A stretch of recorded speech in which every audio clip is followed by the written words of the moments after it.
জয় Hind. Museum বা জাদুঘর এই কথাটার সঙ্গে আমরা কম বেশি সবাই পরিচিত। তবে জাদুঘর কথাটি শুনে আবার তোমরা মনে করো না এখানে জাদু দেখানো হয়। যাই হোক, মিউজিয়াম কথার বাংলা প্রতিশব্দ হলো জাদুঘর বা সংগ্রহশালা।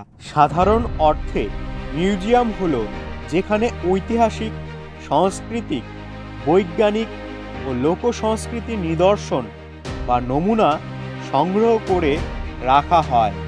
যে ভবনে তা জনসাধারণের উদ্দেশ্যে আনন্দ ও শিক্ষা দেবার জন্য বা সচেতনতা বৃদ্ধি করাই মিউজিয়ামের প্রধান লক্ষ্য। আশা করি তোমরা এতক্ষণে বুঝে গিয়েছো আজ আমরা কি নিয়ে আলোচনা করব। হ্যাঁ, কি ধরেছো তোমরা? আজ আমরা আলোচনা করব আমাদের অতীত সংরক্ষণে জাদুঘরের গুরুত্ব। আধুনিক অর্থে মিউজিয়াম কথাটি সপ্তদশ শতাব্দীতে ইউরোপে প্রচলিত হয়েছে। ইংরেজিতে মিউজিয়াম কথাটির প্রথম ব্যবহার হয়েছিল সপ্তদশ শতাব্দীতে।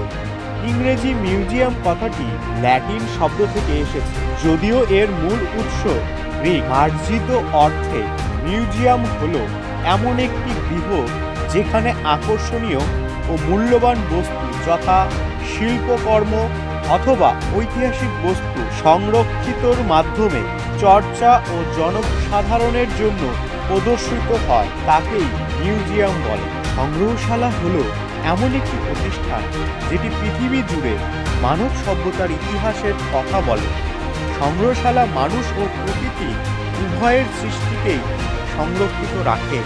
বর্তমান সভ্যতার সংগ্রহশালা একটি জাতীয় সাংস্কৃতিক সত্তাকে সংরক্ষিত রাখে। মিউজিয়ামের উদাহরণ একটি হলো কলকাতা মিউজিয়াম, যা ভারতের বৃহত্তম একটি মিউজিয়াম নামে পরিচিত। 1814 সালে তৎকালীন ব্রিটিশ ভারতের রাজধানী কলকাতায় এশিয়াটিক সোসাইটি অফ বেঙ্গল এই জাদুঘর প্রতিষ্ঠিত করেন, যা কলকাতা মিউজিয়াম নামে পরিচিত। এবার আমরা আলোচনা করব আমাদের অতীত সংরক্ষণে মিউজিয়াম বা জাদুঘর বা সংগ্রহশালার গুরুত্ব সম্পর্কে।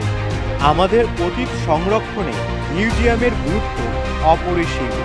ঐতিহ্য রক্ষায় জাদুঘরের ঐতিহাস ও সাংস্কৃতিক মূল্যবান বস্তু সংরক্ষণ করে, যা মানুষের ইতিহাস ও সভ্যতার সংস্কৃতির চিহ্ন হিসাবে কাজ করে। শিক্ষা এবং জ্ঞান, এটি শিক্ষার্থীর এবং সাধারণ মানুষজনদের বিভিন্ন বিষয়ে শিক্ষা দেয় এবং তাদের জ্ঞানের পরিসর বাড়ায়। যেমন 1 নাম্বার, জাদুঘরের মাধ্যমে কোনো দেশ বা জাতির পুরনো ঐতিহ্য সংরক্ষণ করা হয়। 2 নাম্বার, জাদুঘরের মাধ্যমে ইতিহাস সম্পর্কে জানা যায়। 3 নাম্বার, জাদুঘরে বৈজ্ঞানিক, শৈল্পিক ও ঐতিহাসিক গুরুত্বপূর্ণ বস্তু সংরক্ষণ করা হয়। 4 নাম্বার, সংগ্রহশালায় রাখা নিদর্শনগুলির মাধ্যমে আমরা বিভিন্ন বিষয়ে জ্ঞান লাভ করতে পারি। 5 নাম্বার, সংগ্রহশালা সমাজ ও তার উন্নয়নের জন্য গুরুত্বপূর্ণ। ইত্যাদি কারণের কথা মনোযোগ দিয়ে দেখলে আমরা বুঝতে পারি আমাদের অতীত সংরক্ষণে মিউজিয়ামের গুরুত্ব অপরিসীম। তাহলে তোমরা দেখলে আমাদের অতীত সংরক্ষণে মিউজিয়াম বা জাদুঘর বা সংগ্রহশালা কতটা গুরুত্ব রাখে। এতগুলো তথ্য জেনে তোমাদের কেমন লাগবে কমেন্ট জানাতে ভুলবে না। আজ এই পর্যন্তই, দেখা হবে আবার কোনো নতুন ভিডিওতে। সবাইকে অসংখ্য ধন্যবাদ।